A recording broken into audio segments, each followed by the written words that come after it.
35 கூட கிளைம் பண்ணலாம், 50 கூட கிளைம் பண்ணலாம். முதல்ல 214 கேண்டிடேட் போடணும். இப்போ உங்க தலைமையில கூட்டணின்னு சொன்னீங்க, நான் சொன்னதானே இப்ப எனக்கு 1% பலன் நிரூபிச்ச ஒருத்தர் கூட உங்களோட கூட்டணிக்கு வரலையே. கிளைம் பண்றது தப்பு இல்லை, யார் வேணாலும் எப்படி கிளைம் பண்ணலாம். எடப்பாடி நாங்க தான் ஆட்சிக்கு பிடிப்போம், திமுக ஆட்சியில் உள்ள அழுக்குகள் எல்லாம் அகற்றுவோம் அவர் கிளைம் பண்றாரு. ஸ்டாலின் 26, 31, 36 நாங்க தான் வருவோம் கிளைம் பண்றாரு. சீமான் ஒரே குட்டியில் உரிய மட்டைகளை நாரா உரிச்சு நான் தான் வருவோம் கிளைம் பண்றாரு. ஒவ்வொருத்தரும் கிளைம் பண்ணலாம். It is a claim. Claim பண்ணதுக்கு அவருக்கு உரிமை உண்டு. 26 ரிசல்ட் தான் இது உண்மைன்னு தெரியும். ரிசல்ட் வர விஜய் நிற்கணும். ரஜினிகாந்த் மாதிரி ஓடிட்டாருன்னா அதுவும் ப்ரூவ் பண்ண முடியாது. அதானே சொல்ல வரீங்க. நீங்க ரஜினியை சொன்னீங்க, ரஜினி ஓடிட்டாருன்னு. ஆமா, விஜய் ஓடிட்டாருன்னா அந்த சுற்றுப்பயணம் நடைப்பயணம் எல்லாம் போகும்போது இன்னும் செல்வாக்கு அதிகமாக தானே போகுது விஜய்க்கு. இப்ப என்ன செல்வாக்குன்னே தெரியாது தம்பி.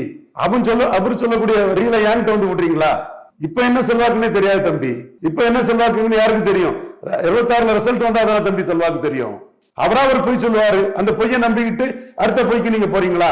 அது தேவையில்லை தம்பி. தெளிவா நான் சொல்லிட்டேன், 26 ரிசல்ட் வந்தாதான் ஓட்டு பலன்னு. அதுவரை சொன்னதெல்லாம் ஹம்பக்கு, கப்சா, ரீலு, பீலா விடுறது எல்லாம் தான். ரஜினியை பற்றி 50ன்னு சொன்னா, ரஜினி களத்துக்கே வரலையே. இவர் களத்துக்கு வந்தாதானே இவருக்கு எவ்வளவு தெரியும்.